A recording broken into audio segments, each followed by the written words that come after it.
waive that or make the amendment, or do I just nominate a person and go from there? Well, that I'm not 100% sure, so I'm going to look to the CAO. Through you, Madam Mayor, might I suggest that if, in the event that your proposed amendment does not carry, then we're dealing with the original report. If you do have support for the amendment, then we can move on to proceeding to nominating the alternate, and then proceed back to the original motion as amended with the alternate considered at the same time. So I'd make that amendment that we put another delegate as MPCA. Okay, so just so so you're going to do that motion, I'm going to get a seconder for that. If that passes, then we're going to choose that individual, and then we go back to the main. Okay, so seconder for that motion, seconded by Alderman Dykstra. So any discussion on appointing a separate individual as the representative? Okay, seeing none, then I'll call the question. All those in favor? Okay, opposed if any? Okay, so that was 3, right? All right, so that is carried. Yeah, I'd nominate Richard or Alderman Dykstra. Okay. So that's a motion then to, okay. So we need a seconder for that. Okay, nobody's seconding that? Okay, so now we've got, see, I think the problem was that this has kind of come on the fly, and this is what, unfortunately, like we've talked about doing these kind of motions on the fly, and that's where we get into the notice of motion, and so now we've got, so now we've amended this, and then now we're not nominating anybody, so I'm looking, Alderman Gilmore. Thank you, Madam Mayor. I mean, I have no problem with naming a second person. I'm just a little I guess unclear. If you are going to miss some function, then as the mayor, you delegate one of us to attend.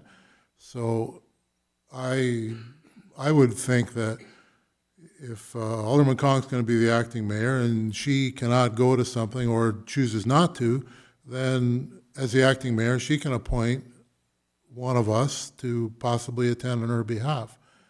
To me, that follows the protocol a little bit better than this. But that being said, I have no problem with Alderman Dykstra. If Alderman Conk is amenable to that, that's fine. But it's a little bit funky. I agree. I think because we're in uncharted territory, because I don't think this has happened. Not that any time that I'm aware of, and since Dan Pettit was mayor or what have you. So I think I see what you're saying. Alderman Hessels is kind of split up the duties. We have somebody go to the region, somebody go to the MPCA. I'm okay with that, but I don't know if maybe we need time to think about this or just to do it on the fly tonight. I think point of order, you need to have a seconder before you can even discuss this. Okay, a seconder to discuss. I think, okay, well, we're not talking about the person. I think we're talking more about the actual process, and we're back on this report, but. I made the motion. Okay. We do it, and we haven't had a seconder, so. All right. Okay, so you've made the motion, there's no seconder, so now we're back to an amended report. You're back to the original report. But it's amended to, am I correct, that so we amended it to send somebody. Madam Mayor, I would ask that we amend the report back to its original form, please. Okay, so is that a motion to, it's a good thing Will's here. Through you, Madam Mayor, you're basically rescinding the movement to do the amendment. So that is a motion. Okay. That is standable. Okay, so Alderman Dykstra is making that motion to rescind, so do we have a seconder to rescind? Alderman Hassel, so I'll call the question on rescinding. All those in favor? All right, so that's carried, so we're back to the original report. So is there any discussion then about, so the motion is to have Alderman Conk be the acting mayor, go to the region, go to the MPCA? We're good, we're gonna call the question? All right, all those in favor? And that's carried. Okay. So now we're going to move on. Actually, oh, look at the timing. So Randy is here. We were just ready to ask leave of council if we could wait for that, but we'll give you a second to get seated. And I will very, very slowly look to Adam to read that report. The building staff report BSR 004 2018 regarding the summary of 2017 building permit activity and the recommendations contained therein be adopted as circulated. Mover and seconder for this report, moved by Alderman Conk, seconded by Alderman Gilmore. Any discussion or questions on this report? Alderman Conk? Yes, through you, Madam Mayor. I'm struggling a little bit with your math. So, you tell us that you had 211 permit applications and 185 permits issued. So the difference between 211 and 185 is 26. So were 26 refused outright? Is that what I'm inferring from that? Through you, Madam Mayor, to Alderman Conk. The 211 refers to the number of permits that actually came in. Yep. Of the 211 permits, 155 were for building permits alone, 56 were for septic. Those are just the numbers that came in. They weren't actually the numbers that were issued. Right. That's where we move further into the report and we discuss that portion. Okay. But there's still a 26 difference. So were those refused? So Were they not completed? of the 211, Yeah. they just weren't, there wasn't enough information to actually issue those permits. Okay. So for the benefit of the gallery, how do you determine the value of a building permit? Is it based on the cost of the building that's going up? That is correct. Okay. And I know this probably sounds like a silly question, but were all of the home permits that were issued, were they scattered across the township, or was there one particular area that we saw more building permits issued than any place else in the township? Through you, Madam Mayor, to Alderman Conk. To be quite honest, I think as far as density goes, the majority of them were probably built in the Memmi subdivision, Okay. or the applications, but the other ones were scattered throughout the community. Okay, thank you. Okay, other questions from council members? All right, seeing none then, I will call the question. All those in favor? And that is carried. The building staff report BSR 005 2018 regarding the monthly statistical report and the recommendations contained therein be adopted as circulated. Mover and seconder for that one, Alderman Dykstra and Alderman Gilmore. Any questions on this one? Alderman Hassels. Yeah. I think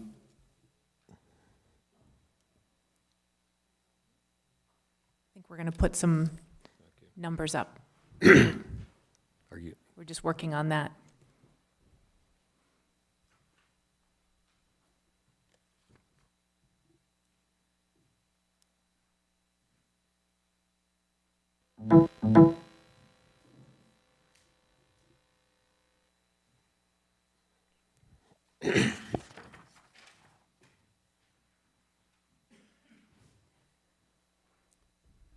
Did you want to speak to it, Randy, before I go to Alderman Hassels? So through you, Madam Mayor, to all council and the public, general public, there were errors in the initial report that have since been corrected, and you all have a copy of that in front of you.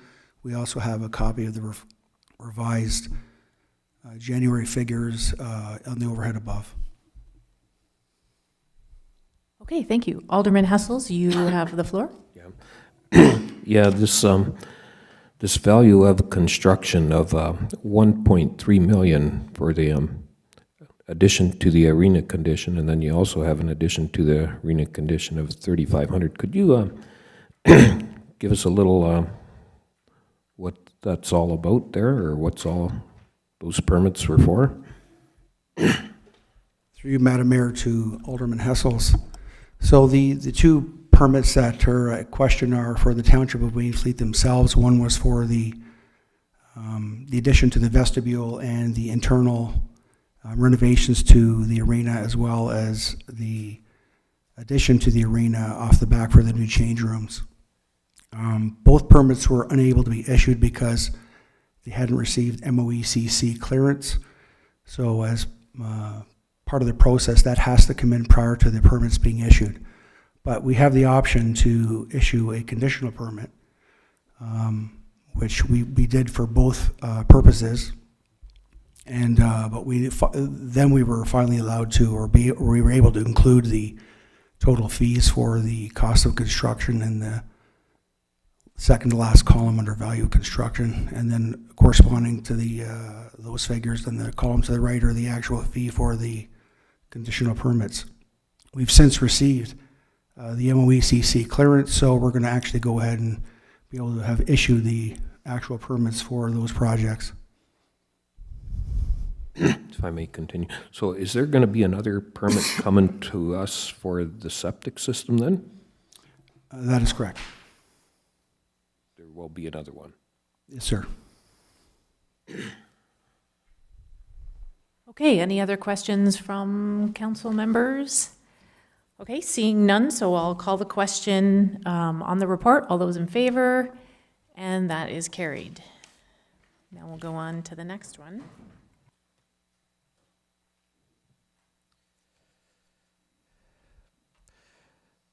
That bylaw enforcement staff report, BESR 004-2018, regarding the exotic animal bylaw and the recommendations contained therein be adopted as amended for consideration at the March 27th, 2018 meeting of council.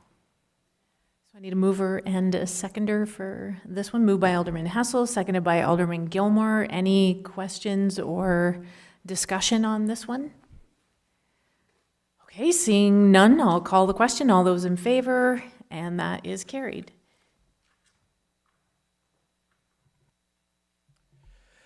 That bylaw enforcement staff report, BESR 005-2018, regarding new parking bylaw and the recommendations contained therein be adopted as circulated. Mover and a seconder. Moved by Alderman Dykstra, seconded by Alderman Conk. Any questions on this one? Alderman Hassels. Yeah. Maybe the bylaw officer can kind of, and I did get an email today on parking again, so maybe he can just tell us what's really the nuts and bolts, or, yeah, he is here, so. Through you, Madam Mayor, to Alderman Hessels. Through the original bylaw that we're using was adopted from the region. There's a lot of sections in there that really aren't applicable to a township of this size. So we've just cleaned up a lot of those sections. We don't need taxi cab stands and bus areas, angled parking, things like that. Metered parking was removed. We've added some emergency route sections for firefighters to gain access to water at the quarry for if by chance there's issues down there. We've included safety precautions for that. We have been adding 5 accessible parking spaces down by Reeves Bay Beach. Our own municipal lots are now included in the parking bylaw as well. Okay, Alderman Dykstra. Through you, Madam Mayor. Mark, you are suggesting that you've added 5 accessible parking lot spaces. Is that in addition to what was there, or did you remove the 5 from the existing parking spaces that were there? Through you, Madam Mayor, to Alderman Dykstra. There was estimated, I believe, 28 spots in that Reeves Bay Beach area. 5 have been reallocated to be accessible parking, and they are closest to a boardwalk going down to the beach. If I may continue, yeah, that's great that we have more accessibility parking spaces, but the problem that I have is I'm strongly against any tighter parking along that area until we decide to start creating more spaces. In fact, we are taking, again, more spaces away for people that want access to the lake, especially in the summertime, where we all get emails as soon as the summer comes that people want to go to the beach and there's no place to go. Everywhere they used to go, they're getting ticketed and ticketed and ticketed. So did we increase any spaces, or did we just take away? Through you, Madam Mayor, to Alderman Dykstra. As of right now, there's just 5 spaces that are designated for accessible parking. Along Maplewood and Woodlawn, we cannot right now implement a residential parking permit because the roads are not wide enough. We cannot get, if vehicles are parked on that road, we cannot get emergency vehicles down that road. There is a section in this bylaw for permit parking and is just left blank for future use. I have been in discussions with the manager of operations. Those 2 roads are on his list to, in the next year or so, to be widened because they are too small. If I may continue, and the area at the quarry where the dry hydrant is for the fire department, again, there's spaces removed there then as well? Through you, Madam Mayor, to Alderman Dykstra. No, there's not. Last year, at the beginning of summer of 2016, a report was brought through by operations to make all of Quarry Road no parking, and Woodlawn and Maplewood no parking as well. So it's already no parking. Just that one spot where that dry hydrant is we're calling it now an emergency route, and the fine will be equivalent to a city's fire route parking. And if I may continue, one last comment. So you also, that's great. You also mentioned permit parking. Then this is a part of this that's left open. So you have an area that you have in mind to create permit parking. However, it's not been created yet. Is that what I'm hearing? Through you, Madam Mayor, to Alderman Dykstra, that's absolutely correct. We have 2 areas that we're looking at for residential permit parking, but we can't do anything until those 2 roads are widened. And I've been in discussions. Quarry Road on both sides are also bike lanes, so we just have to figure out the legislation to allow parking maybe on one side of Quarry Road. Could you clarify residential parking? You mean residential for the residences that are in the area only, not visitors to the lake, correct? Through you, Madam Mayor, that is absolutely correct. You have the way the wording is going to be in the bylaw when we do amend this bylaw to include that. You will have to show proof of residency in the area, and we will allow to again, this is all preliminary. My thinking of it is two permits per residential property. And then it'll be first come, first serve, who's ever allowed to park there. So if a resident in the area has an extra car and then they have a guest, they can all be in front of their house if they so choose. Okay, thank you. Alderman Hassel. Quarry Road, and I'm not sure, I did get an email today. It sounds like there's a lot of room on the west side of the road, I guess, going up to Highway 3, and that's no parking. Is there a reason for that? Through you, Madam Mayor, to Alderman Hessels. That was done before I got here. I'm not sure of the whole reasoning behind it. In talks with operations, it has to do with something that it's been designated bike lanes on both sides, and that's why there is no parking instituted on both those sides. So we just have to figure out legislation and if there's any way we can accommodate both. Other questions? Alderman Dykstra for a second time. Through you, Madam Mayor. Mark, kind of like what Alderman Hessel said, have we looked at, many of our side roads that end at a fire road at the lake have no parking on both ends for a long, long way. Is there no way we can have parking on one side? So that is there a reason that it has to be no parking on both sides? Through you, Madam Mayor, to Alderman Dykstra. I'd have to consult with Richard about this, our operations manager. I just went with what was currently in the bylaw for what we had for no parking And there are areas that we, further down the road, we can, on some of those side roads, as long as operations doesn't have any issues with it and we meet all our required setbacks for roads and bike lanes or whatever the case may be, I would have no problem looking at taking off no parking in certain areas to allow for more residential or beach parking.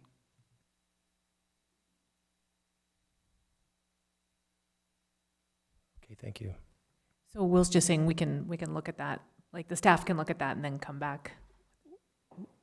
This is a question for you, then, Madam Mayor, or possibly Will. Then I was going to suggest that, could we look at that and how do we request that maybe Operations Department and bylaw work together? I don't mean to be picking on our bylaw officer, but I understand people want access to our beautiful beach, and rightfully so. There is no parking. People have parked there.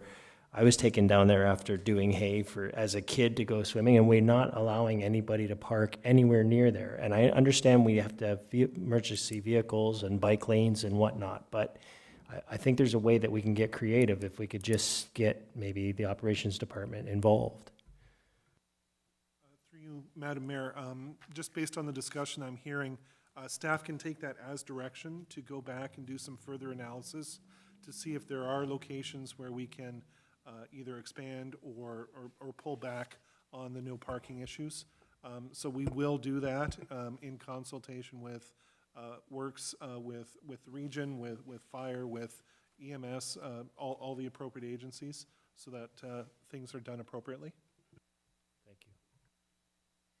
Okay, all right. So if there aren't any other questions, then I will call the question. All those in favor, and that is carried. So now we're on to the fire staff reports.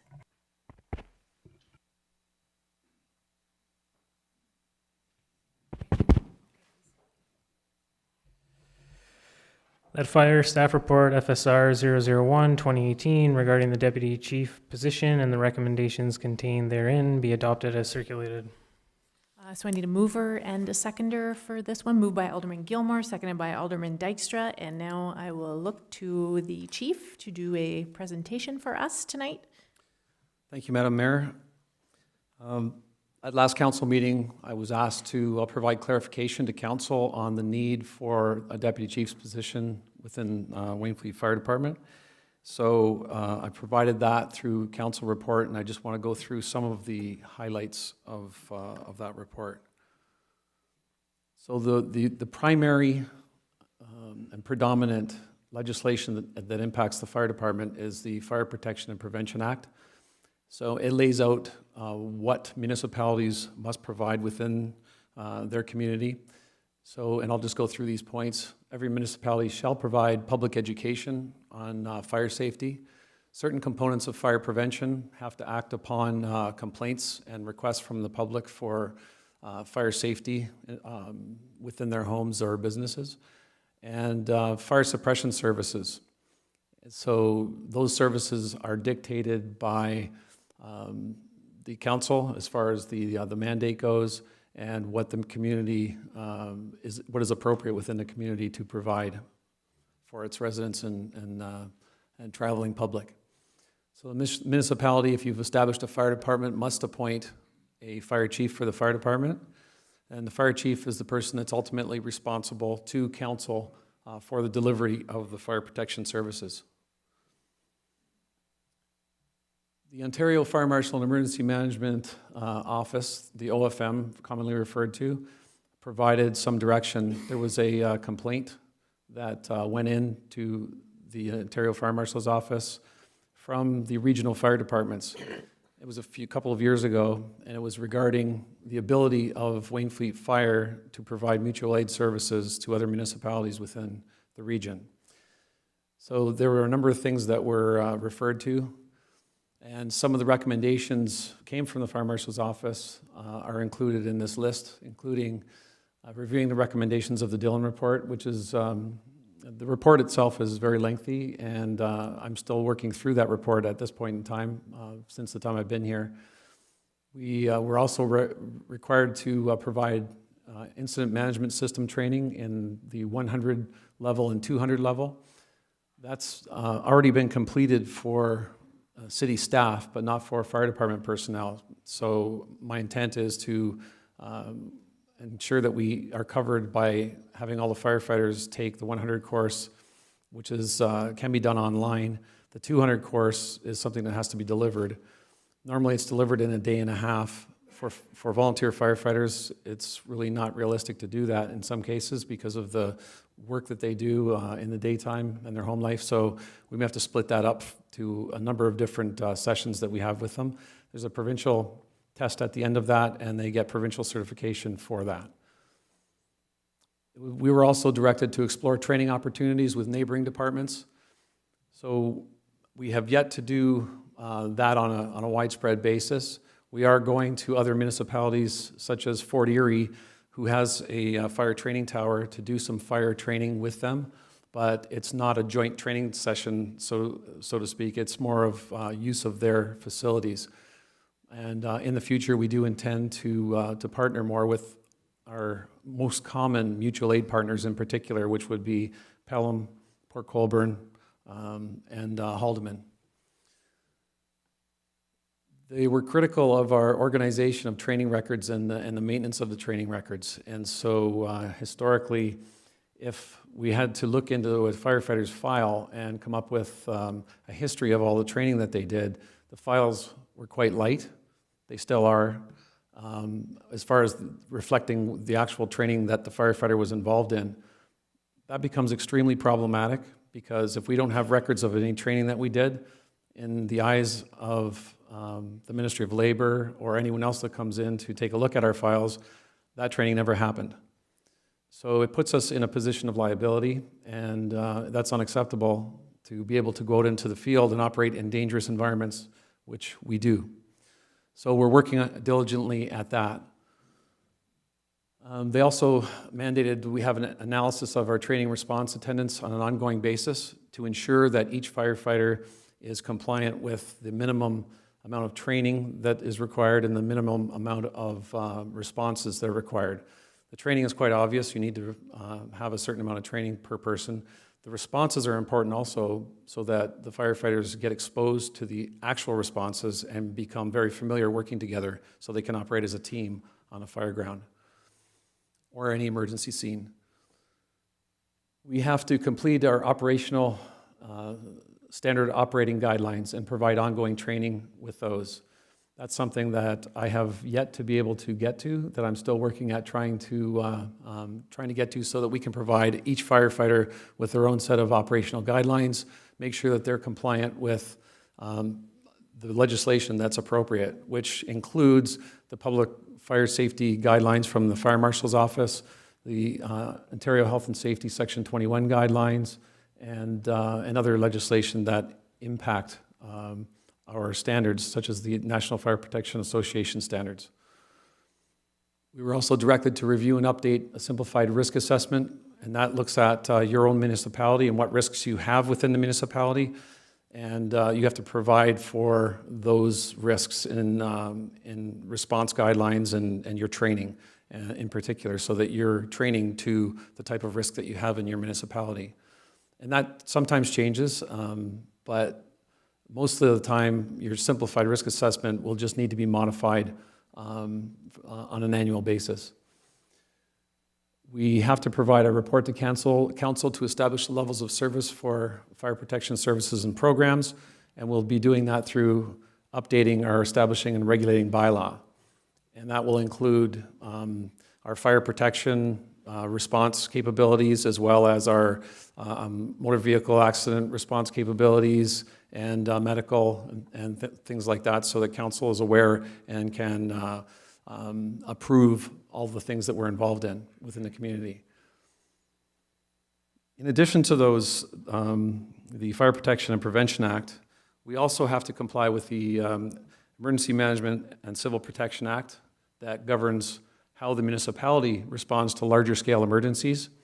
We've already begun that, as I stated, by doing some introductory training with the incident management system courses for our staff. All the building staff have been certified to IMS 100 and 200. As well, 2 additional staff were sent to take the basic emergency management course and the community emergency management coordinators course, and that would be something that's required for alternates to the primary CEMC, which is myself.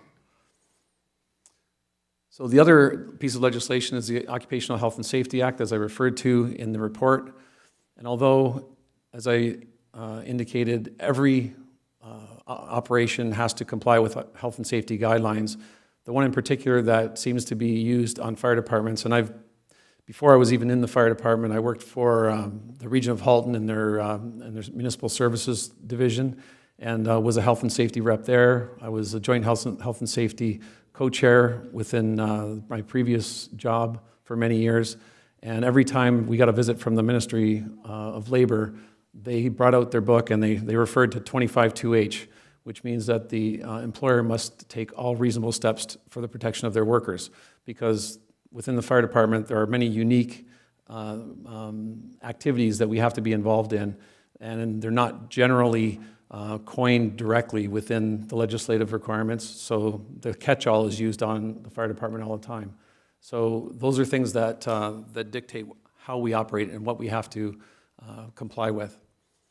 So the fire department workload in Wainfleet includes also, in addition to those things that were already mentioned, equipment review and assessment, including repairs and replacements. In many cases, we have outdated equipment. We're trying to update some of those things now and doing a review of them. We're looking at making sure we have a listing of all of our equipment so that we know when they're going to be able to be replaced, so that we can inform our capital project needs for the future. Emergency management programs and bylaws. That's something that's upcoming. It's going to take me probably, I would say, a month or so to do this, which includes bylaw writing, program committee creation and meetings, rewriting the emergency plan, creating standard operating guidelines for each of the positions, position descriptions, emergency operations center layout, displays, communications, and facilitate the annual exercises. At a minimum, you have to have one a year. And as we're growing and kind of relatively new at this with new staff, we'll probably try and exercise a little bit more frequently, especially in the early stages within the first couple of years. The Ontario Fire Marshal's Office in Emergency Management has recently adopted a new fire service professionalization, and they've taken on the National Fire Protection Association standards, which is really not only a North America-wide, but pretty much becoming worldwide standards that people, fire departments and municipalities will comply with. So some of the categories are firefighters, with firefighter 1 and 2 and fire inspectors. There's a number of different positions that are identified here. In particular, what we're looking at trying to do is train to firefighter 1 and 2 with our existing staff. And there are going to be courses that are taking place right after we complete our medical training, which is ongoing at this time. When we get our recruit class coming in, they'll be taking a similar type of training. At the end of that training, we'll write provincial exams, which will give us Ontario certification again. So we can put those in our files and feel comfortable moving forward, and that is the minimum requirement that the province expects us to participate with for firefighting and rescues. So there's also a mutual aid plan that we're looking at trying to enhance some of the responses within the Niagara region. Although every municipality doesn't have a hazardous materials team, for example, we're required to train to a certain level within hazardous materials, not necessarily to buy level A suits and go into hazardous material environments and do rescues and damming and diking and things like that. But we have to train to an operations core level, is what they call it, which will allow us then to utilize the resources that are found within other larger municipalities within the region and bring them into our community. So as part of their requirements for them to be able to reach out and come into Wainfleet to help us for our hazardous materials calls, we have to have a certain level of training. So, and we have a few people with that, but not very many, and we're going to have to train to the awareness and ops level for that.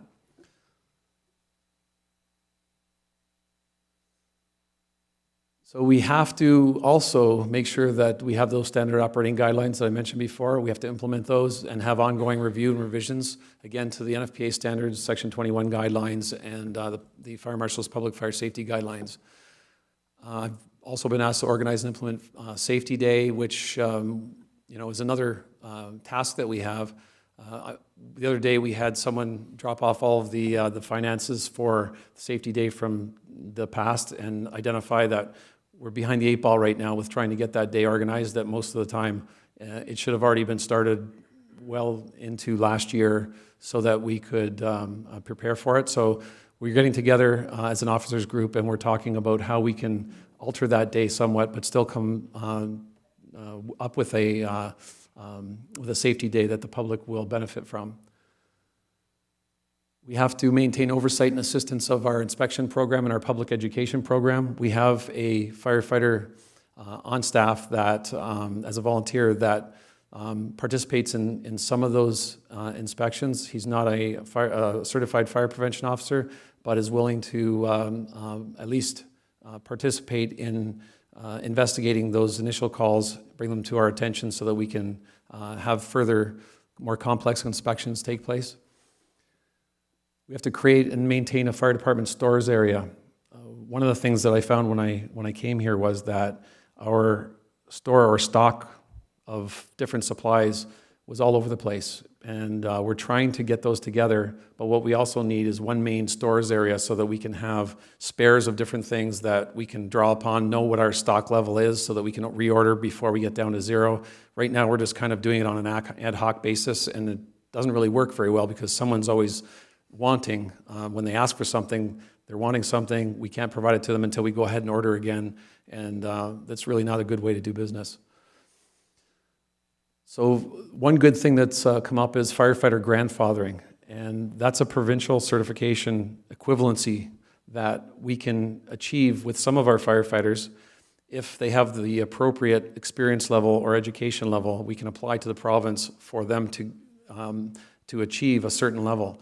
So again, this revolves back around to our filing systems and our record keeping. And if we don't have good record keeping and we can't identify that we had staff that attended training sessions and they don't have any record of it, then we can't get that grandfathering through the certification and knowledge-based portion.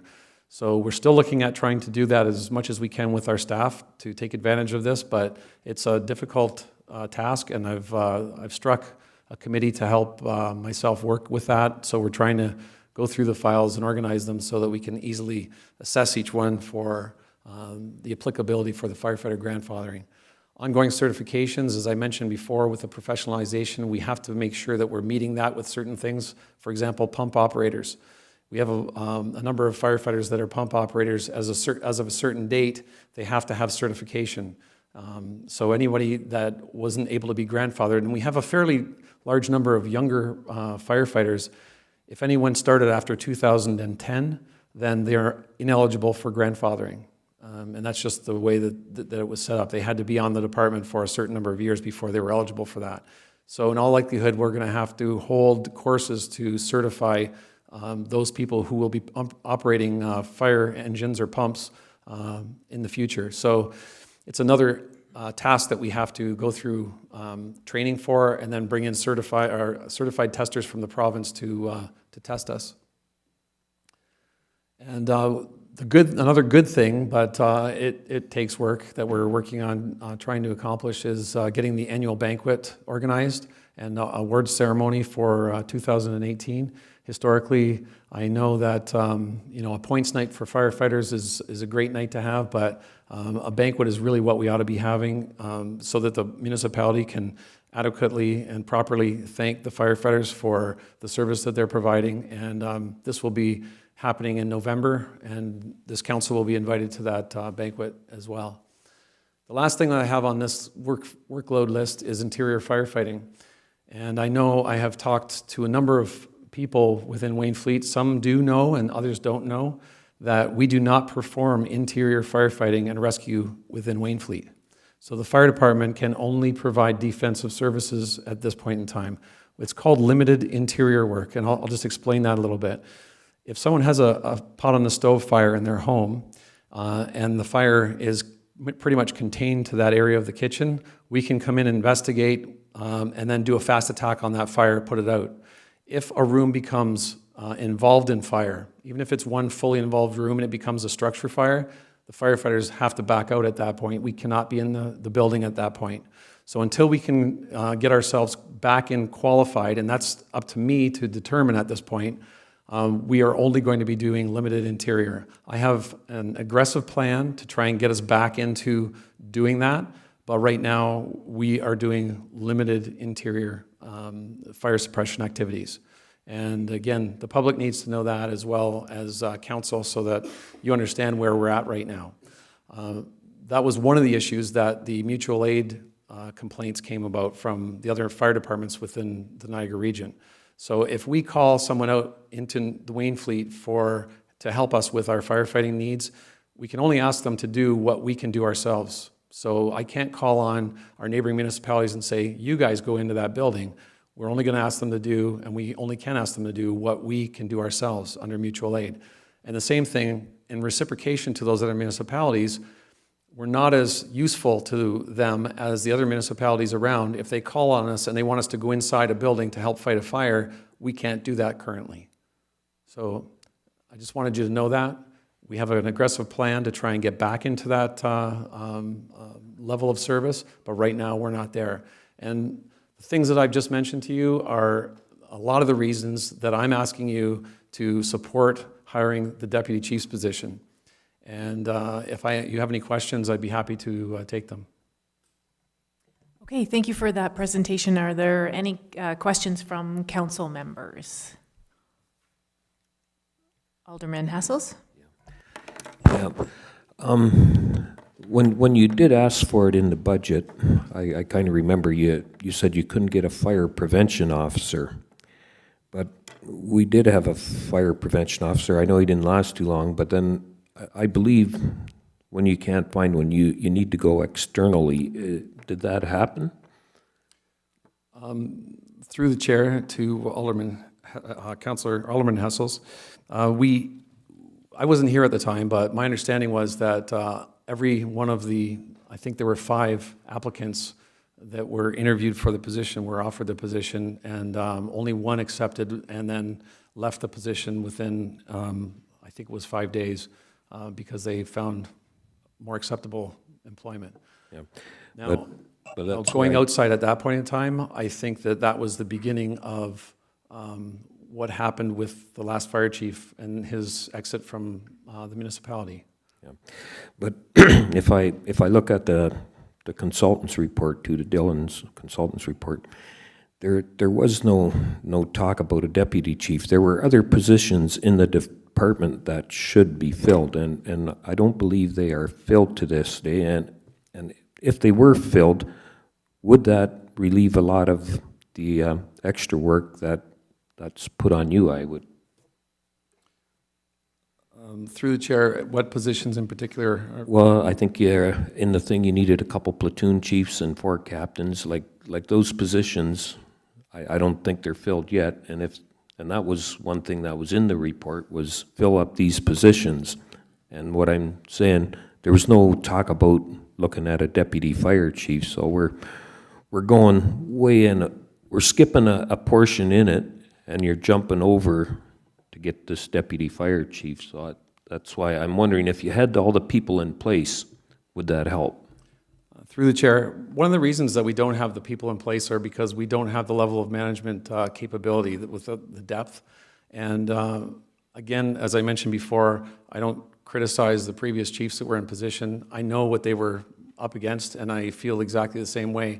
I'm keeping my head above water right now, trying to get things working, but I can't do much else other than that. I can't be strategic. I can't be as beneficial to the community as I would like to be, as you expect me to be, unless I am able to get a little bit more free time to be able to do things.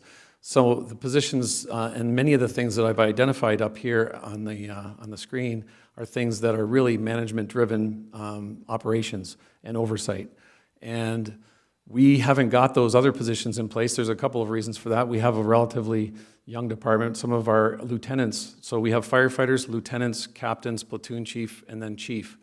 the deputy chief would fall between the platoon chief position and the chief's position. And we have at least 4 of those senior positions that are vacant right now.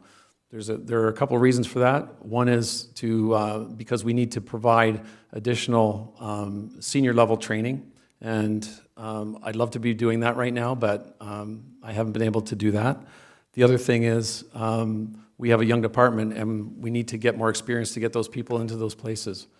So it leaves us with a gap, and we have to deal with this position in particular tonight before we can even start to identify whether we'll have positions that we need to fill or not. If the deputy comes from within, then that will be another vacancy that we need to fill, and we'll go about filling those, but we have to provide some training as we go along to do that. If I may continue, like, it sounds like a lot of stuff hasn't been done, record keeping and all that. So this deputy chief, are you looking at it as a long-term or as a fill-in just till you get caught up with all this? Because that's the scariest thing about putting in a deputy chief. I think once you have it in there, you can't go back. But you're saying that you got a lot of catching up to do. So once the catching up is done, is there a need for the deputy chief after that?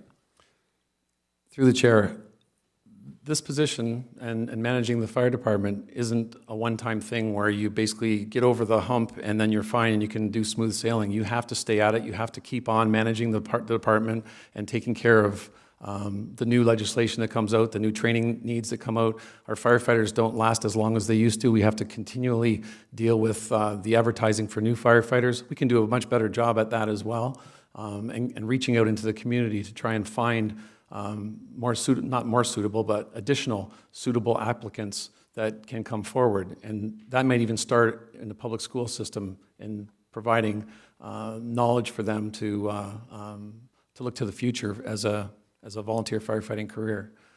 But definitely, this is a long-term game. So if I may continue, like, you had the price tag of around $90,000. So will this deputy chief need a vehicle too? Like, I'm afraid this $90,000 is going to end up being well over $100 by the time we're done. So I don't know if you can address that. Through the chair, the wage that was set for it was based on the general practice throughout the province. I contacted the Ontario Association of Fire Chiefs, and they gave the rule of thumb, which was identified in the document. It also met with our HR hiring practices or our HR practices for positions. It was evaluated, and so in comparison to other municipalities, it certainly falls within what is considered average, and I know that it's probably even below that. And there are other municipalities also that pay in accordance with a first-class firefighter's rate within the province for full-time positions that they hire. And the current full-time position, I believe, for a first-class firefighter right now is about $98,000. And some of the positions in the local area use a 10% increase above that to pay their deputy chiefs.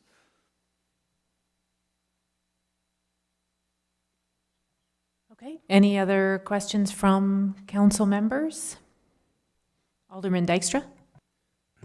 Through you, Madam Mayor. Thank you, Chief, for the report. It's very informative. However, just in some of your responses to Alderman Hessel's, when he asked about the officers' positions being filled, you said we don't have the depth in our fire department or the level of management capability there to possibly, with a junior fire department, to fill those positions. I just don't understand how, if we don't have that level, how we would have somebody internally capable of being a deputy chief. Can you explain that? Through the chair, we do have people that have capability that I believe would be suitable for the position. However, as a whole, we have a relatively young department. So in our positions, in lieutenant's positions, for example, most of those positions have only been held for less than a year. If I may continue, so then what we would be doing would be, we'd be removing one of the senior people that would likely get the job. We're going to have nobody, who's going to replace that position if we have these many junior people? I mean, I don't know whether we're limiting ourselves just by doing an internal posting. I understand what we're doing, and it's always nice to have up and coming from within, but if we really don't have that depth there, I don't want to limit the municipality to not look at, maybe we need to look outside or look further. I know the makeup of the fire department, and I know we have thank goodness, a lot of young up and coming great firefighters, but I understand they don't have the years of service or the experience or the training. So I'm just wondering if we're limiting ourselves by just doing an internal posting. Through the chair, I personally believe, and I have confidence in our department that we can provide that position from within our department. And I believe we have people that can fill that role. I will be mentoring them as we go along. And I think, along with that, we're going to have a very capable person in the end when we select them. If by any chance, through the hiring process and the committee determines at the end of the interview process, we don't have any suitable applicants, we will not choose somebody just because we have to. We'll go outside and use the external process at that point in time. But I certainly want to give our own firefighters the first shot at it. And I think I owe it to our own department to do that. One last comment, Madam Mayor. As well as many of the vacancy items or a lot of the items that need to be dealt with that are taking your time, understandably so, but many of these are because of the vacancy of our fire prevention officer. Many of these duties would fall on them. Is that not correct? Like the vacancy we don't have a fire prevention officer here right now. So I know we've kind of rolled it into two-part fire prevention and deputy. But if we had the fire prevention person, many of these duties would have been dealt with. Through the chair, the majority of what I've put up here, if not all of it, deals with the management duties that I would be looking at assistance from a deputy chief to deal with. The fire prevention part of it is given, and I didn't think we needed to relay the need for that, so I left it right out. This is in addition to the fire prevention duties that would be required of that position. One last comment, Madam Mayor. Chief, as well, if we have an applicant that's suitable for the position within the fire department, they would come without any further training? Because, I mean, the $90,000 is the wage, but what about the training aspect? Are we looking at another 20, 30? Like, what kind of training dollar are we going to put on this position? Through the chair, the officer training that needs to be provided for any position, I can personally deliver the training myself with very little cost. I've been qualified by the province to not only teach the firefighter 1, 2, the fire officer 1, 2, but also fire officer 3, and the highest level is fire officer 4. So generally that's for urban departments. Fire officer 3, I recently got qualified in, so I can teach all of those within, according to the time constraints that our volunteers have. So my intent is to try and get through as much of that training as I can. Once we get through the firefighter 1 and 2, bring everyone that I can along to fire officer 1 and 2 within the time that I have available here. Thank you. Sorry, just to add to that, there is some external training, and I would estimate it will be within $1,000. And that would be for pretty much any applicant that we got. We would have to try and make sure that they fit into the design that we chose. Okay, any further questions from council? I'll just look around before we go to Alderman Hassels for a second time. So I will go to Alderman Conk. Oh, through you, Madam Mayor. In your report, Chief, under methods of providing services, I've highlighted, you've got appoint a community fire safety officer or a community fire safety team. What would that look like? So, excuse me, through the chair, we all already have established a fire department. So these other options are primarily put into legislation to address unorganized communities in the far north. Okay. All right, so to be honest, I'm really torn here. I understand that you're between a rock and a hard place when it comes to the lack of organizational, operational things that you're dealing with. Because the department's been in disarray for quite a while. And we all know that, and that's part of, that fault lies with council, I believe. And so I must apologize on behalf of council to the community for that. We've made some errors in judgment, I believe. So here we are. And like Alderman Hessel's ask, once we have a deputy fire chief in position, that's not ever going to go away, because those duties of the deputy are going to remain. And you've listed them here; they're quite extensive. And then we had yours on top as the fire chief. But at the end of the day, I mean, Wainfleet doesn't have as much money as other municipalities do when it comes to the budget. And that's a large concern of mine, is where on earth are we going to continue to get $90,000 a year to pay for a deputy fire chief, and then a fire chief, and then a fire prevention officer? I get that you're suggesting that the fire prevention officer be rolled into the deputy fire chief. However, looking at some of the things that are coming down from the fire marshal's office in the province, we might not be able to do that. So again, I understand where you're coming from. I get it. The workload is horrendous. But at the end of the day, I don't know that I can support this position without exploring potentially filling those other platoon chiefs and whatnot from within, and putting a fire prevention officer in place first. Is that out of the realm of possibilities to do, or is it just stupid? Through the chair, I'm really cautious, as I mentioned in the report, about adding additional workload onto the volunteer firefighters' requirements. They have certain minimums that they have to meet. That's what the attendance issues that we have to address. We have a significant number of volunteer firefighters that are below the minimum level that I have to now go out and meet with and talk to them about what their problem is. If they can't resolve that, we're supposed to get rid of these firefighters and say, you're no longer going to be a volunteer firefighter in Wainfleet. I don't want to be the tipping point, adding additional additional responsibilities on the shoulders of the firefighters. I want them to train. I want them to be engaged in coming in training and attending as many possible calls as we can. Our numbers are at 35 right now. I said operationally possibly a little bit less, because we have some who really aren't participating much anymore. We have a recruit class right now of 11, and that may go down because normally you have people drop off through the recruitment process.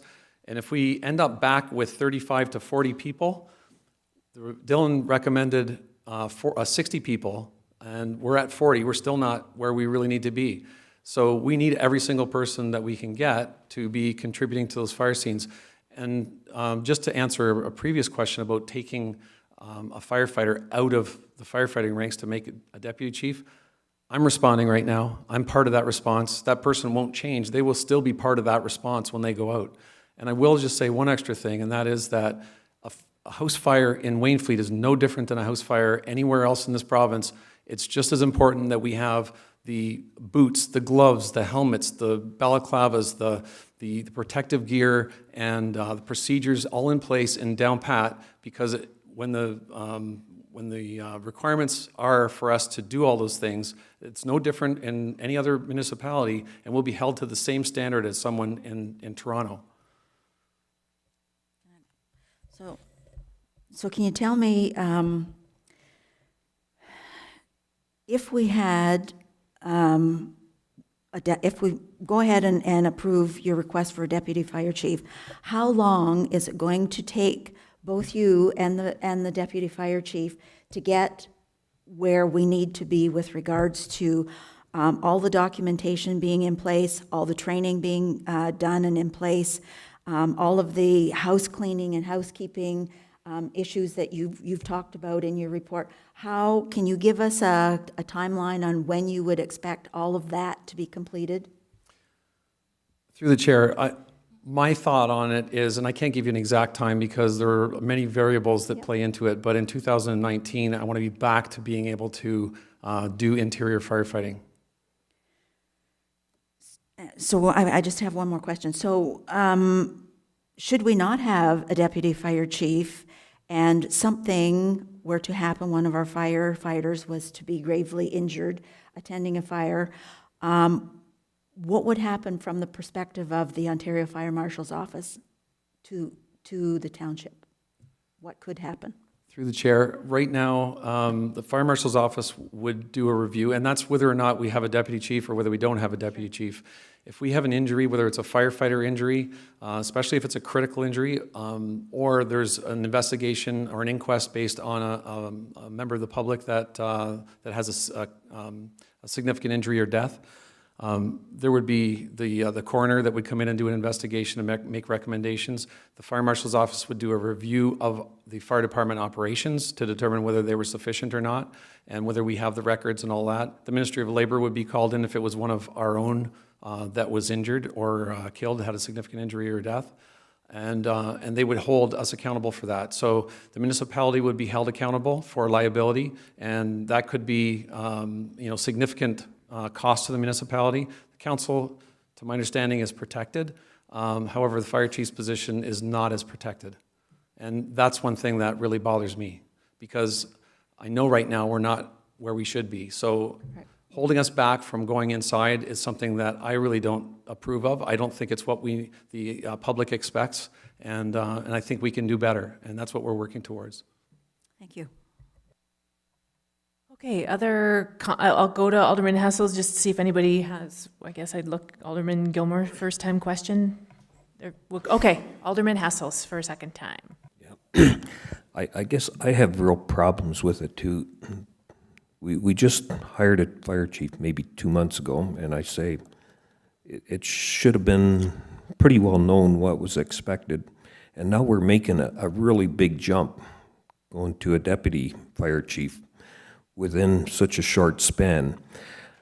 I wish there was some kind of middle ground in here that we don't jump to a deputy chief right away, it's new to you, I understand, but there's got to be a way that we can reduce your workload with the fire prevention officer and maybe a chief's assistant. But for us to jump from the fire prevention officer, I figured it out, was about $36,000 a year to going to $90,000 a year, plus the benefits. It's just too big of a jump, too quick. And if I look at Pelham, they've got one fire chief, one fire prevention officer, but they've got twice the many people. I know fires are the same everywhere. I think we're a little less at risk because we don't have the commercial or the heavy traffic as they do, but it just feels like too big of a step for us to be taken now. So I don't know if there's any other way that you could see that you could make it work with something else, if this is a real necessity or if it's kind of something you want. I don't know. I think we need to have that question answered. Through the chair to Alderman Hessels, I challenge you to talk to anyone who's worked with me in the past, whether it's people that I worked for, people that worked for me, associations, unions, the provincial fire marshal's office, and ask them if what kind of an intent and what kind of a worker I have been in trying to get on top of issues within the departments that I've worked within. And I know that they'll say that I'm committed, that I'm doing the work that I need to do. Since I've been here, I don't know if anybody's been around, but I've been around to every training session, association meetings. I'm trying to participate in all the meetings within the firefighting group that I can. And also attend staff meetings at City Hall, attend the regional mutual aid meetings. I had one today. And I'm committing myself fully to this. I brought myself up to speed very quickly on where the status of this department is. We need help. You can't keep doing what you're doing here and expect that you're going to get on top of things and stay on top of things. And I'm pretty good at this job. So, will you get that quality in the next person that you hire once I'm gone? I really don't know. But that person's going to need help too. If they're as good as I am or better, they're going to need help as well. So you can decide what you'd like to do within your own municipality, but I'm telling you with my most expert opinion what I believe is the best way we should go. Alderman Gilmore. Thank you, Madam Mayor. And just a comment, thanks for the report, Chief. I think it's important that we just remember in context where we are right now and where we've been from the beginning of this term. I think we're very fortunate to have Chief Smith here with us, and to remember that he's only an interim, he's not staying forever. So it's the ability to groom the next person to, the standards that we expect is one thing. And at that point, I mean, we still have the option when the chief's interim position is, he decides that he's had enough, which hopefully isn't too soon, to revisit the whole deputy thing when we appoint another chief, and possibly at that point we'll have the history of whatever time you have with this candidate. So just to remind us that we need to remember where we've been and where we want to go. Okay, other questions from council members? And I just want to confirm with Adam, who's clerk tonight, but also the treasurer, that this was approved in the budget. Yeah, through you, Madam Mayor, to all of council. So as part of our 2018 budget deliberation, the salary that Alderman Hessel's referred to of $90,000 for this position was incorporated in that and approved as part of the overall budget. Okay, so if the Alderman Hessel's for a third time? I kind of see this as a two-part thing. The other thing I do have, if we don't go external, I'm not sure we're getting the best candidate for our money. I think there might be candidates out there that have a whole lot more education and knowledge and experience than what we have from our own department. So I don't know if we could say, okay, I don't know if you're listening or what, but so that's where I have an issue just doing it internally. It is a management position. With any other management positions, we've always went external, like the fire chiefs, we went external, CAO, we went external, Director of Operations, we went external. So now we're throwing another management position in there, and we're just doing it internally. I'm not sure if we're going to get the very best candidate we can for that kind of money. Well, I would look to the chief maybe to respond to that.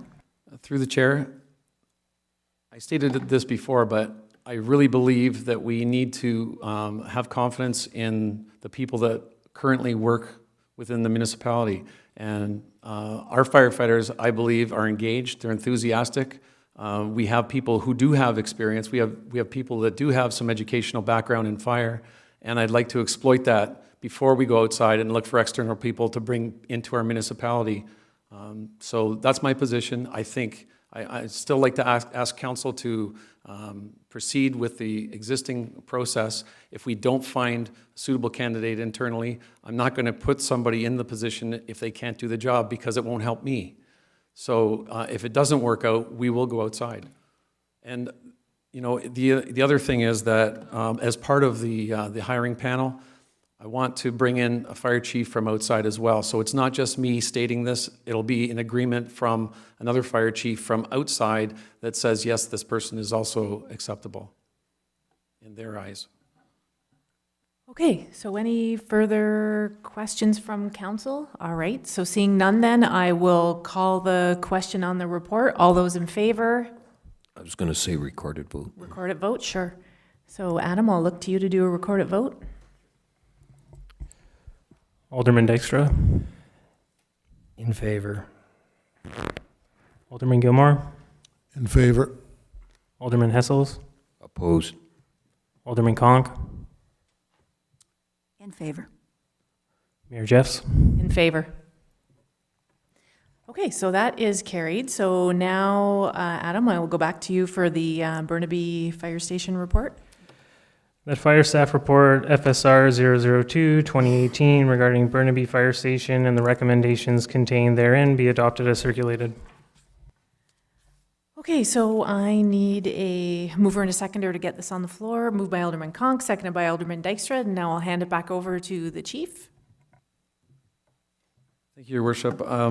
We have met as a group a number of times since I've been here, and we have the Fire Station Implementation Committee that's been dealing with it. So I'd like to acknowledge the work of Alderman Dykstra, and we also have the chair of the committee, John McClelland, who's in the gallery tonight. So they are part of the committee that's come up with the recommendation before you.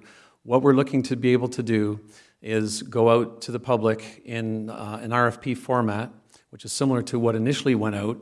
But since we initially went out and we got some numbers that were extremely high, the dollar value was identified. Another RFP was designed. I'm not sure exactly how that worked out and as far as the design of it goes, but I think it was done by another consultant.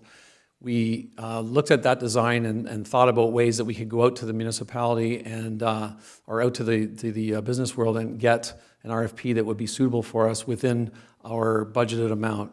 And so the 1.8 that was identified in the budget for that is inclusive of all site work and preparation, which brings us down to probably around 1.3 or 1.4 maximum that we're dealing with. So in comparison with other municipalities, we went out and we looked at the Pelham Cream Street station design, which was 7,000 square feet, which was the same size as the original RFP that went out. We realized soon after that today's dollar really likely won't get us that same build. So we looked at a smaller version of that, which was the Lincoln Camden design, which was 4,500 square feet. And although we liked that, it was a traditional build, architectural design, and the current cost of that was just under $2.2 million, which is still well over our budgeted amounts. So we put our minds together at the suggestion of the committee chair and looked at alternative designs, so pre-engineered buildings, tilt-up buildings, and which were new to me as far as that design. And we're opening our minds up to any kind of alternative design, which people may have referred to in the past, like Butler buildings and things like that. This RFP that will go out will be suitable when it comes in from a pre-engineered design, Butler building design, tilt-up design, something like that. And we think that it will provide us with the storage capacity for our vehicles and apparatus room, as well as an internal space that will be conducive to the current operations that we have and also into the future. So if you look at the design on the screen, this area in here with the laser pointer is the apparatus area. So the front of the building is up along this way, which would face Lakeshore. And so there would be 3 bays that come in here. They're single truck bays, so they're not that long, but they're back-in bays. They're not drive-throughs, which is a little bit cheaper. The back of the hall would have a bunker gear area that we could store the gear that's necessary for the firefighters to get on the trucks with. They would park their cars along this side, come through the door, and get their gear, go to the trucks, and take them out. So we currently have 2 operational trucks that run from that station. It's leaving us some capacity for the future, but also for any of the vehicles that currently aren't in frontline service, but we would have as a backup truck. And so we're trying to do that with the current pumper that we're taking out of service because of the new pumper that's coming into service. And even if we used it for driver training, parades, different things like that, it would make sure that we had all of our frontline vehicles in service as much as possible. The other opportunity that would provide in the future, we may be able to accommodate an EMS vehicle in that station. So getting into the office area, There's washrooms for male and female that would also provide for accessible washrooms and showers. There are 2 offices in there. Right now, we would probably need 1 office. The other office can be used for storage until into the future, or if we had an additional crew in there from EMS, et cetera, we could use that. There's a storage room inside the main hall area. This is a multi-purpose room area in here that can be used for training, it can be used for meetings, it could be used for a variety of different things. The intent isn't to rent it out to the public and have them come in and have functions and things. This is for municipal use only is what we were identifying it for. It has a kitchen area on the side, but it's not a separate kitchen. It just has some sink and fridge and different things that are necessities. And this is all open space outside, which is a covered patio area. Mechanical room to house everything in the back, and another storage room for things that would be applicable to the trucks in the apparatus bay. This dotted line across here would indicate the possibility for a mezzanine. So we'd have to have a stairwell that would be incorporated into that as well, but could be used for additional storage of larger, bulkier things out in the apparatus floor. This whole station is just over 5,000 square feet. It's a compromise from the 7,000 that was originally designed for, but we felt that it would be sufficient. It's not extravagant by any stretch of the imagination, but it would provide for capacity today and into the future. So what we're asking, the last council report that came forward was trying to take advantage of a tender process instead of an RFP process. We believe there's still some room for the applicants to come in with their own design ideas, and so we're looking for an RFP again to go out with.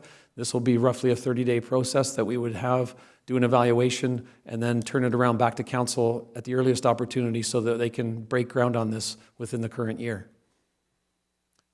If anyone has questions, I'd be happy to answer. Any questions from council members to the chief? Okay, seeing none then, I will call the question on the report. All those in favor? Opposed, if any, and that is carried. Okay, so now we'll move on to the planning staff reports. The planning staff report PSR 003 2018 regarding the Committee of Adjustment hearing schedule and the recommendations contained therein be adopted as circulated. So I need a mover and a seconder for that. Moved by Alderman Hessel, seconded by Alderman Conk.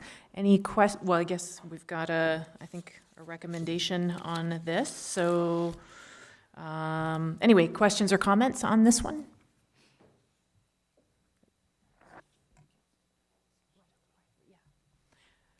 So just to confirm, we do have to provide direction to staff. So I don't know who wants to go first. Alderman Hassels. Yeah. Well, there must be a reason why this came up, so I'm not sure which people want. Okay, you might have an idea on what times were best appropriate for it, and it's only once a month, right? Like, so I know there's a little bit of a cost involved, but I don't think that should deter us from going to a later time. And then you are also saying they can come in later that day, so that they're still putting in their same amount of hours. Like, instead of coming in at 8 or 9, they can come in at 10 or 11. So I don't know. I think if staff's good with that, I would probably say 6 or 7 o'clock would be a good time to do it. Okay, I don't know, Alderman Conk, did you want to speak to it? Because you had received some comments from residents, so I don't know if you think that's a good time, or if even 5:30 would work, or I'm not. Well, I was thinking if through you, Madam Mayor, I'm sorry.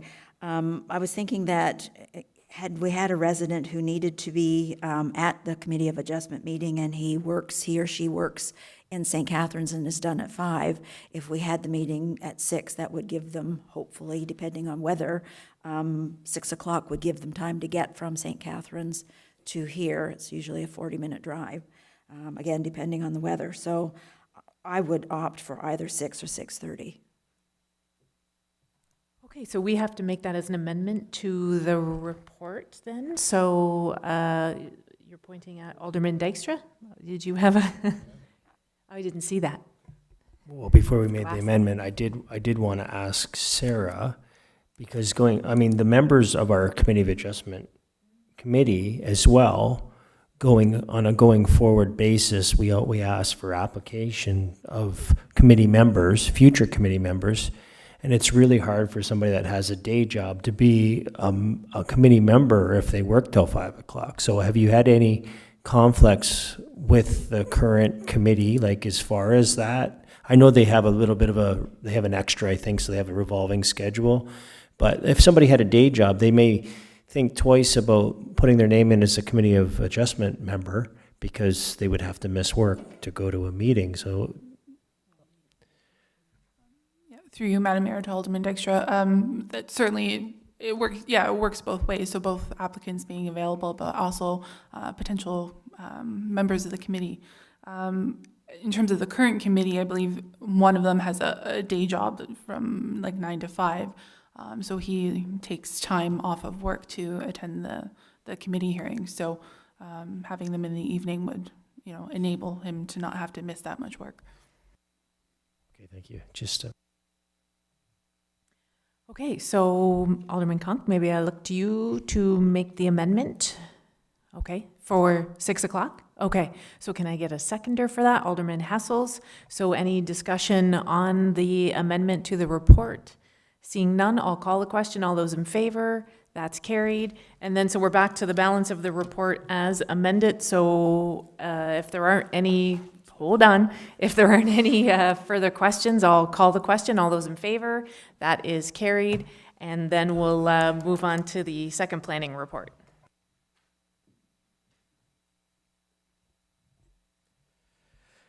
The Planning Staff Report, PSR 004, 2018, regarding additional definitions for the official plan and the recommendations contained therein be adopted as circulated.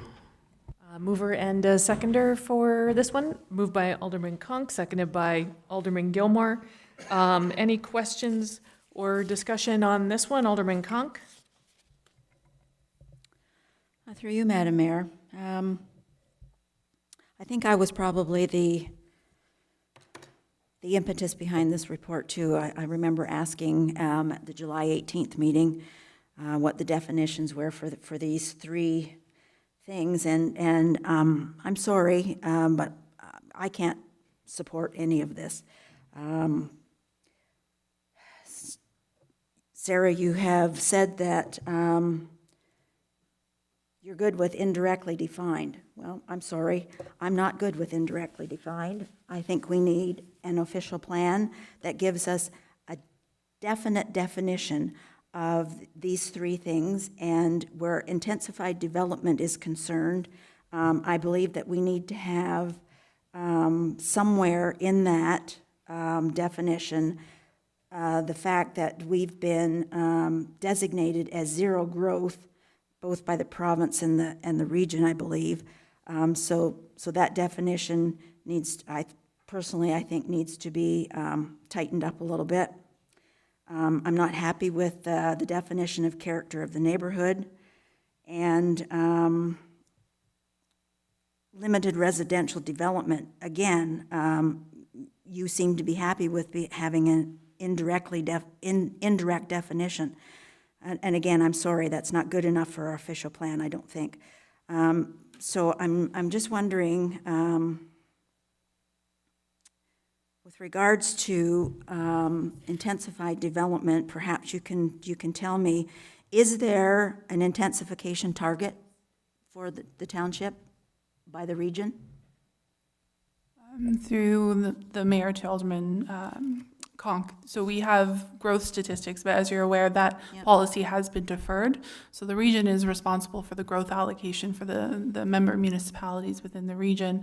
And when we were doing our official plan, they were kind of on the cusp of reviewing their growth allocation. So that policy has been deferred. But in terms of our target, that would be the policy that we rely on, is those growth numbers. So perhaps those figures, even though the region has admitted that the figures that they gave were incorrect and highly inflated, I think need to be part of the intensification definition. And so we know, okay, so you've answered that question. So I'm also going to suggest that, I am just one vote, and I'm not happy with this report at all. I'm going to suggest that we might want to go out to the municipality to see what our residents think of these definitions, and if they have something that they would like to see put into these definitions that go into our official plan, because this is their official plan. I'm just going to have we of course discussed the report prior to the council meeting, so I'm just going to look to the CAO to comment on that. Through you, Madam Mayor. We did have opportunity to very quickly review the report and materials prior to the meeting. In looking at definitions contained within the official plan, there is opportunity by leaving some ability for staff to apply interpretations on an application by application process, as an official plan is really a broader framework and intended to establish broader guidelines for development that are implemented more specifically by a zoning bylaw going forward. That said, your comments about engaging the community and attempting to determine perhaps a better feel of what the community seeks is certainly an appropriate course of action to take. And perhaps through the official plan review process, which does require public hearings, does require consultation and engagement, we can get that kind of feedback back on what is being proposed or what should be proposed. But perhaps what we need is a starting point right now for definitions that we can put before the community. And whether that is these ones that you have before you now, which would then go through the consultation process and feedback prior to adoption, or again, in a pinch, if you wanted to go and do that consultation first, come back with revised definitions, and then bring those revised definitions through the consultation process. Either way, there's consultation that can happen. So I think we're at your direction on the magnitude or how deeply you want to go to the public on this, and we will take your direction as you see fit. So through you, Madam Mayor, again, it's just my opinion, and I'm more than willing to, have rest of council weigh in on this, but these definitions, I think I'm not in love with them, but they are a starting point, as you suggested. So I think maybe we could take these definitions that have been given us in this report and put them out to the public and see what kind of feedback that we do get. I think that might be a good starting point. So that's the motion then okay. Yeah, I'm good with that. Okay, so to go back, to put these out to the public and then have the input. Okay, so I need a seconder for that motion, seconded by Alderman Dykstra, so amendment to the report. So I will call the question. All those in favor? That is carried. So any further discussion on the report as amended? Okay, seeing none, I will call the question. All those in favor? And that is carried. Okay, so now we are on to correspondence, and we have three that we, sorry, gotta wait for Alderman Hassel's. So we have three that we are dealing with tonight. So the first one is a resolution from Welland City Council regarding MPCA representative. So I know that we had a report back, I can't remember when it was, regarding this, I think back in the summer or early fall, on this one. So I'll look to council for discussion on this request from Welland, or how we want to handle it. So yeah. Alderman Conk. Through you, Madam Mayor. I fully support what Welland has put out there, and I do believe St. Catharines supported it as well. So, I mean, the MPCA has been front and center for at least the last year, if not two. And the makeup of the board has come under fire a number of times. And I personally don't think that we need to have all appointed board members.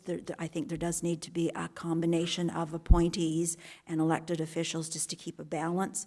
But I believe that we need to support this and let the region know that we want to have a say in how the representative for Wainfleet gets decided, whether the incoming council wants to put a council member on the board or whether they want to appoint someone. I think that's fair.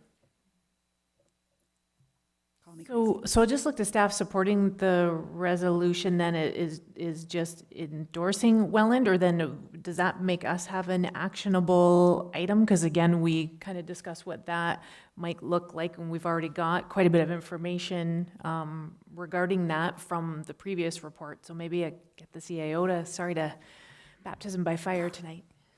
Through you, Madam Mayor. Again, the report, the motion from Welland is being circulated to all the area municipalities for their information, consideration, and support. In the event that this council elects to support the motion, that's item one. If you want to go further and provide direction to staff at this municipality to participate or engage or follow similar actions, that would be step two of the motion. So step one is just a basic support. Welland will be doing all that work and investigation and proceeding to fire that through to the region and NPCA. Step two is whether you want us to investigate and participate and do a similar process for us. Back to me. Personally, I would like to see this council stand up and make its voice heard with regards to how we want to see our representative seated at that board table. Again, I am just one vote, and I think we should be telling the region that we want control of how we select our own board member. So if that means that we make our own motion to send it to the region to suggest that we too would like to take that opportunity come the top of the next term, I think that's what we should do. So I'm willing to make that motion. Okay, so the motion is supporting this and then directing our staff to do what Welland's doing, Yes. taking the appropriate measures. Okay. So is there a seconder for that motion? Seconded by Alderman Gilmore. So any further discussion on that?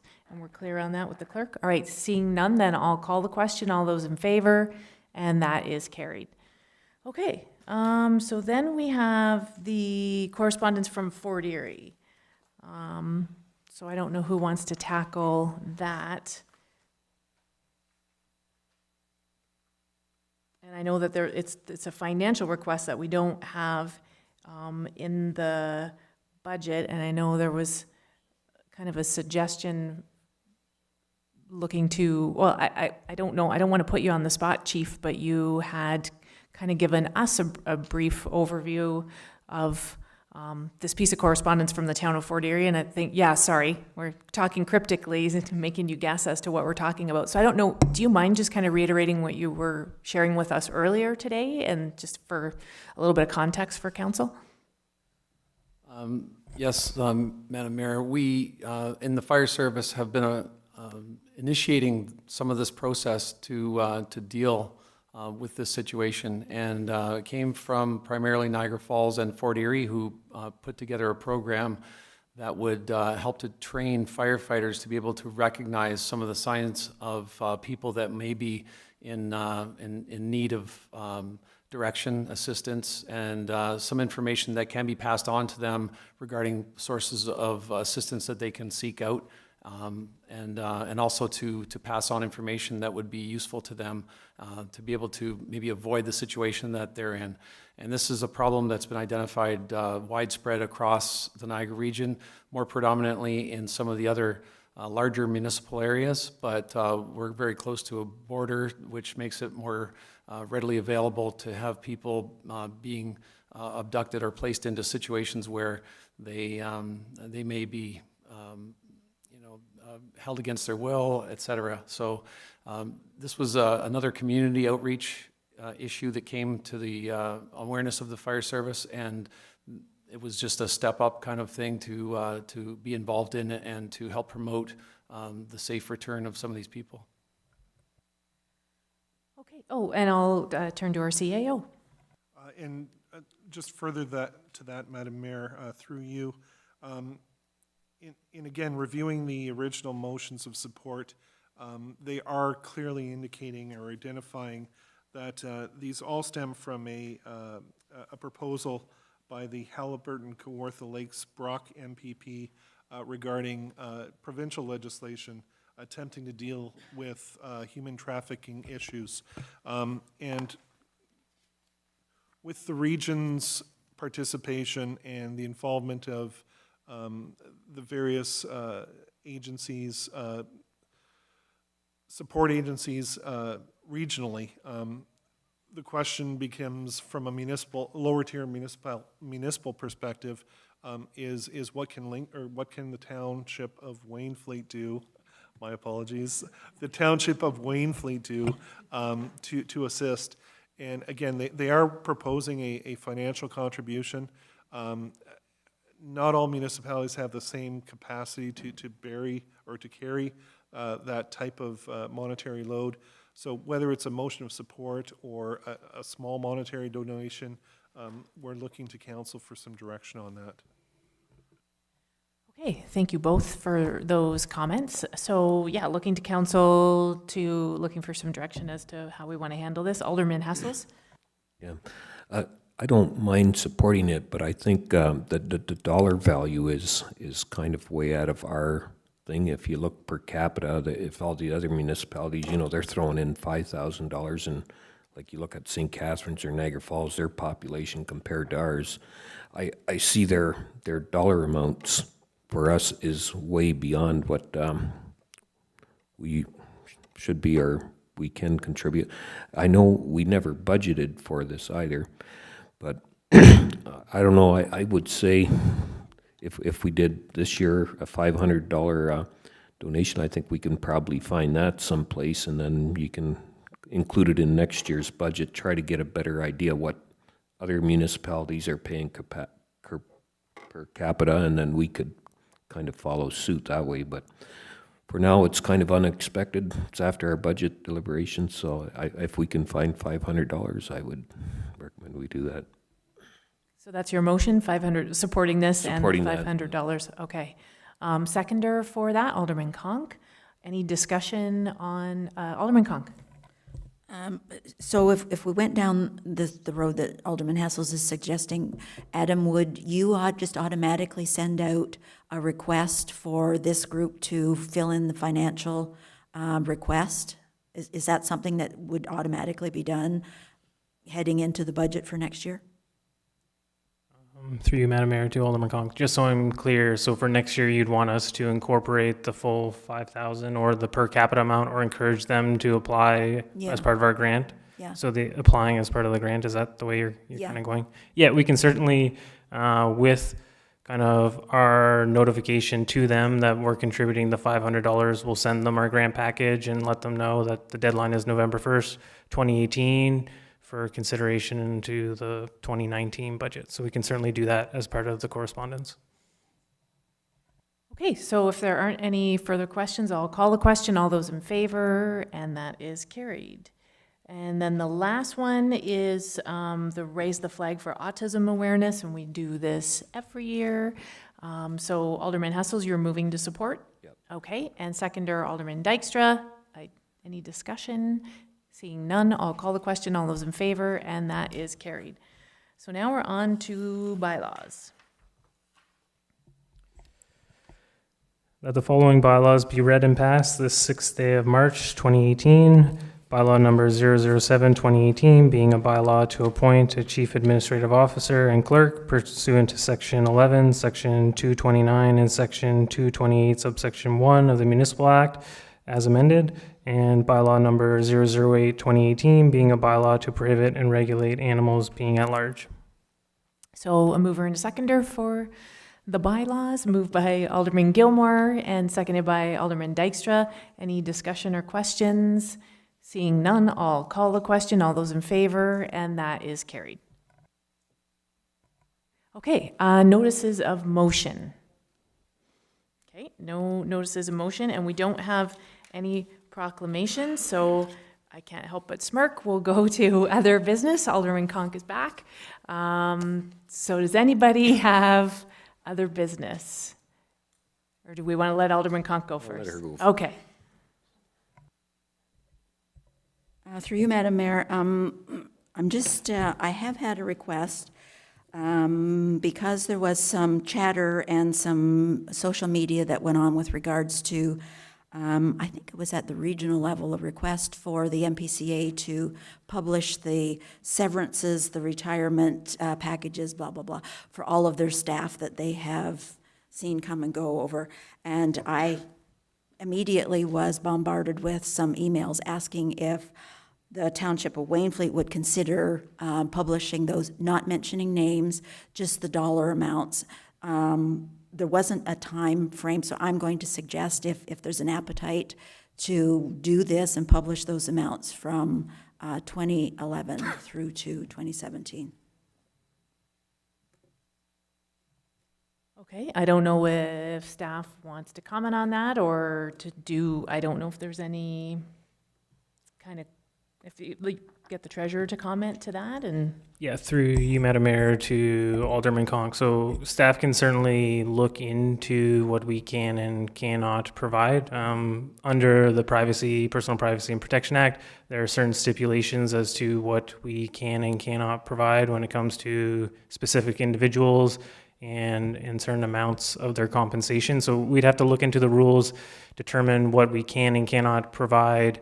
So likely we'd need to bring a staff report back to you identifying what would be allowed under the Privacy Act legislation. At that point, then we can get council to provide further direction as to what they want to do proceeding at that point. Just one other thing, and I could be totally off the wall with regards to this, but the information that I have been given is that the Committee of Adjustment seats 4 out of the 5 members all of the time, I've been told, which means that if there's a tie vote, it's lost. And it's not fair. This is the information that I've been told. So I said, okay, let me go ask council and see what's going on. I did take a look at the bylaw for the Committee of Adjustment. It doesn't really tell us, it does tell us that there are 5 members, but it doesn't say how many seat at one time. I thought there were 3 and they rotated. But, so can somebody clarify for me? So through you, Madam Mayor, to Alderman Conk, before my predecessor, you're right, there used to be, so there's 5 members of the Committee of Adjustment and 3 used to sit at a time, and they would rotate month to month. My predecessor then implemented this new way where all 5 members sit at every hearing, so still maintaining that odd number. Right. And all 5 members do have a vote like council. It's very similar. So the chair has the ability to vote on applications. There have been some situations where there's only been 4 members at the meeting. In recent history, it was because one of the committee members had an application before the committee. And I know prior to my taking the position, sometimes there was an illness that prevented someone from being there. So it resulted in 4 voting members. And per Robert's Rules of Order, if you have a tie vote, then the motion is defeated. That's right. Yeah. Okay, so but typically the 5 sit, just the way council, okay, that's fine. Thank you. Okay, other business. Alderman Hessels. Yeah, just that brings up a good point too, because with us in council, we're going to be stuck with 4 people here too at a council meeting, and you could have the same thing. And I think I did bring it up at one time. I don't know if we should, what is it, change our protocol or whatever, but that the mayor only votes to break up the tie. Could that be a possibility? Because we will be a short council, so. Through you, Madam Mayor. One of the provisions contained in the Municipal Act is that every member of council is entitled to and shall vote on all matters put before them. So as it stands, if you are a member of council and you are present at the meeting, you are voting on every matter unless you declare an interest and step away from the table for that matter. As to sort of going forward, there are a whole bunch of permutations and combinations of what could potentially happen. And my suggestion or recommendation would be that we do bring back perhaps a formal staff report to lay that out for you and give you a clear understanding and framework of what will happen under the different scenarios. And then you can make an informed decision on how you want to proceed at the appropriate time, should the need arise. Again, the need may not arise, or it may be of such limited duration. Again, so many different options, but we can bring a report to address that for you. No, that would be great, because it could, hopefully it's never an issue, but it could be, and I'd rather address it beforehand than when we get to that point. Okay, my other announcements or whatever, and I see you do site visits yet, and there's actually 4 businesses in Wainfleet on next Wednesday, and they're farm tours, dairy operations, and they're all in the area here, so, and it's from 10 to 3, might be a good thing for people to get out to go to. And the other thing is Monte Carlo night. It's the Wainfleet Lions put that on, and it's going to be here in Wainfleet this year. It's always been in the Wellandport Community Hall the last bunch of years, but they're bringing it back to Wainfleet. So they'd appreciate it if you want to support them or come out for their dinner or whatever. And let me see, planning. March 27th, I think, on a Wednesday. I think that's a Wednesday. So what's that? No, okay, it's on a Wednesday, so it'd be the 28th then. Yeah, so sorry about that. So yeah, those were, thought I had something else. Monte Carlo night. Oh, and then also the fire department's got a fish fry on March 30th. So that's another event to go to. And then it's a little ways off, I'll bring it up maybe next month again, but the Niagara North and Niagara South Federation of Agriculture are going to have a farm day. It's kind of a mini farm educational thing, and it'll be at the Niagara West Fairgrounds, and that's on April 21st, and that's a Saturday. It's a whole day event. You just can come and go as you want, free admission. So those are a few things that are happening in the area that people might be willing to take some interest in. And actually, if I can continue, so we had the presentation from the Dave Murray from the plowing match. I'm not sure how we want to go forward with this to find out if there's appetite for it, or like it kind of scared me. It sounded like a pretty big undertaking, but I don't know how we get out there to throw it out to see if there's an appetite. I would think we should ask this guy to come to the region as a delegate and throw his thing there, because, yeah, for Wainfleet, we won't reap the benefits like the region will. So yeah, I'm just wondering how we go forward. I'll look to our CAO to comment on that. Through you, Madam Mayor, perhaps what I can do is reach out to Mr. Murray over the next couple of days, next week or so, have some discussions with him about options, about what Wainfleet could do, what the region could do, what some of our neighboring municipalities could do, and then we could perhaps come back with some information for you at an upcoming meeting about alternatives. It does sound like an incredible opportunity for the municipalities involved.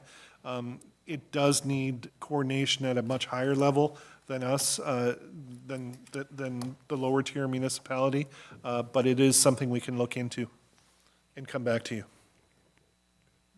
Okay, awesome. Any other business from other people here sitting at the council chamber? No. All right, seeing none, then I'll get Adam to read the confirming bylaw.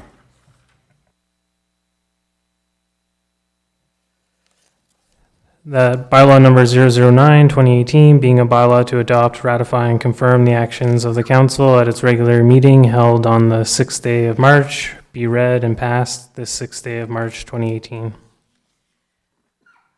Terry, or Alderman Gilmore and Alderman Dykstra, all those in favor, that is carried. And then I need a motion to adjourn. Alderman Hessels, Alderman Conk, all those in favor, and that is carried.